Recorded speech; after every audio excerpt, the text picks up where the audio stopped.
Now, nearly 7 decades have passed since an American B-29 bomber dropped the world's first atomic bomb on the Japanese city of Hiroshima. An estimated 140,000 people lost their lives, many of them on the spot, and many others from radiation sickness and cancer later on. Today, the Japanese people are remembering the tragedy and commemorating the world's first victims of nuclear weapons, but at the same time making a wish that is unlikely to come true, at least anytime soon. The final stages of World War II in 1945. U.S. Army Air Force preparing to drop the 4,000-kilogram uranium bomb, codenamed Little Boy, on the Japanese city of Hiroshima. And the morning of August the 6th turned into a time of tragedy the world will never forget. When the Little Boy was dropped on the city, 70,000 people were incinerated immediately. Another 70,000 died of injuries and radiation exposure in the following years. The U.S. dropped a second atomic bomb on the city of Nagasaki just a few days later, right at the time when news of the first catastrophe were surfacing. That second attack took the lives of 70,000 more people. 67 years on, the Japanese nation is still grieving.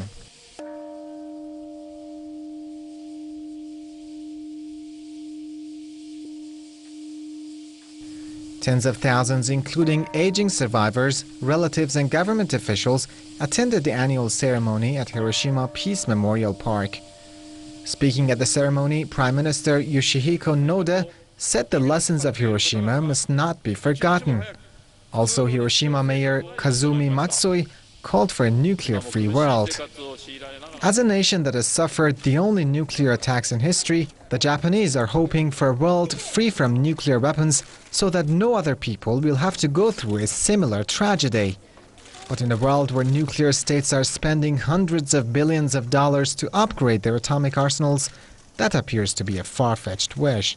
The Western world is not going to risk the wrath of the United States or Israel by coming out and basically calling for nuclear disarmament when their power base resides in appeasing the United States and appeasing these international Zionist lobbies that hold so much political, economic, and social sway in their country. So how can they come out and protest against and call for the abolishment of nuclear weapons?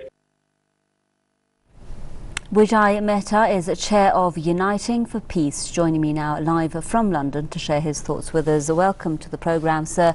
Almost 7 decades after the world's first atomic bomb attack by the US, Mr. Mehta, Washington is now accused of using depleted uranium during the wars in former Yugoslavia, Afghanistan and Iraq.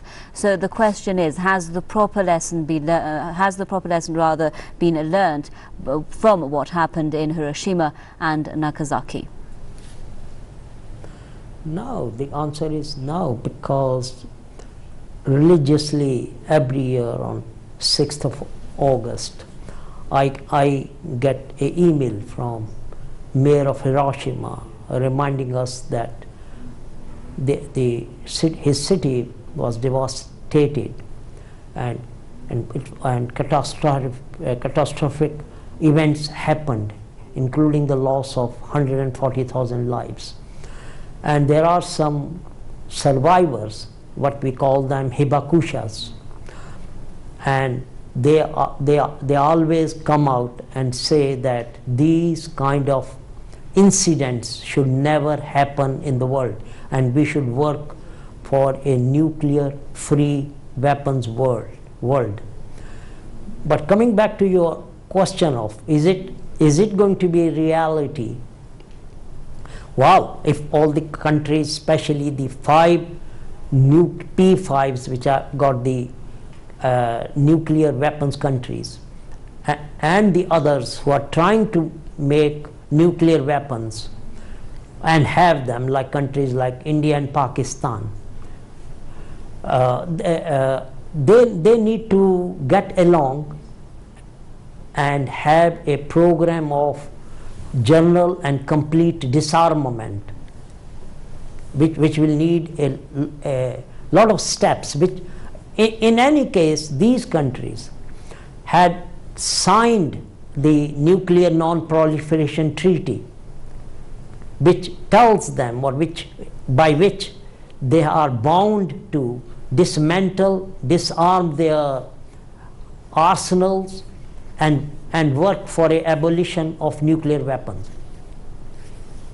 Well, right now, a lot of the analysts or observers might be saying, when they come to the issue of nuclear weapons, that because no country is going to use nuclear weapons, then they're useless, and that means that they are not posing a threat. We know that the ensuing years after the Hiroshima nuclear attack have seen U.S. stewardship of its nuclear policy and weaponry, according to one analyst, nudged to the brink of catastrophe by ignorance and arrogance and mechanical malfunction. So how safe, basically, do you think are America's nuclear weapons, as one of the key countries that, along with Russia, has 90% of the world's nuclear weapons?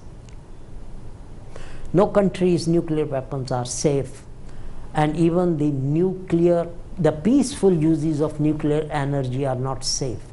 As we witnessed in March 2011 in the tragic Fukushima nuclear accident, in which the radiation and its after effects are going to be there for generations to come.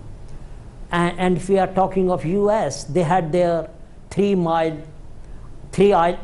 Island disaster.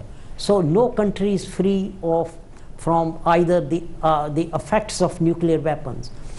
And by accident or design, millions of people can be killed if one of them weapons is detonated. Thank you very much, Mr. Vishai Mehta, Chair of Uniting for Peace, joining us there live from London with his comments. Thank you, sir.